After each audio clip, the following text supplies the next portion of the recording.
justement une année des élections, l'électorat se fait attendre chez plus d'un Congolais. Cette loi électorale est l'objet de pommes de discorde loin de faire l'unanimité. L'adoption de ce texte jette le pavé dans la mare, alors que certains attendent sa promulgation par le chef de l'État. Est-ce un frein pour l'organisation des élections? En décembre prochain, pour la majorité présidentielle, la loi électorale n'impactera pas sur l'organisation des élections si le Sénat vote en contradiction avec l'Assemblée nationale. C'est le vote de cette dernière qui va primer.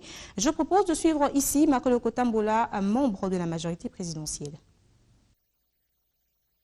Avant la fin de la session passée, il y a déjà eu des commissions paritaires Sénat-Assemblée nationale. De toute façon, si le Sénat et l'Assemblée nationale ne votent pas la loi à des termes identiques, c'est le vote de l'Assemblée nationale qui va primer. Une incidence négative sur l'organisation de l'élection l'année prochaine dans la mesure où les députés nationaux ont déjà voté. Si le Sénat vote à des termes différents, il y aura commission paritaire entre les deux chambres du Parlement et puis s'ils ne s'accordent toujours pas, c'est le vote de l'Assemblée nationale qui va primer. Donc, et ça n'aura, je le répète, aucune incidence négative sur l'exécution du calendrier de la CENI.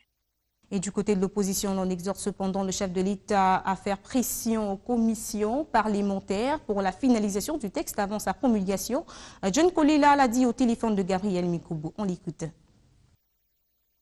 En principe, la loi électorale, jusqu'au moment où nous sommes, n'a rien à avoir avec le retard des élections. La loi électorale aura son importance particulièrement au moment où on va faire les élections pour savoir comment on va répartir les sièges, comment sera les règles de jeu. C'est au moment où on va commencer cela. Moi, je pense que la loi actuelle, telle que votée par le Parlement, laisse des confusions et elle est discriminatoire. Nous pensons qu'à ce niveau, il reste deux possibilités. Soit le chef de l'État lui-même, prions pour lui pour que Dieu lui donne la sagesse de retourner ça à l'Assemblée pour corriger ce qui est à corriger. À défaut du chef de l'État, nous estimons qu'il y a une autre institution importante qui peut aider la République, c'est la Cour constitutionnelle qui doit déclarer cette loi qui est en contradiction avec la Constitution, particulièrement l'article 101. Et dans ce cas-là, nous touchons ce qui a touché. On n'avait pas besoin de faire tout ce qu'on est en train de faire. Il était question tout simplement de changer un article de l'ancienne loi.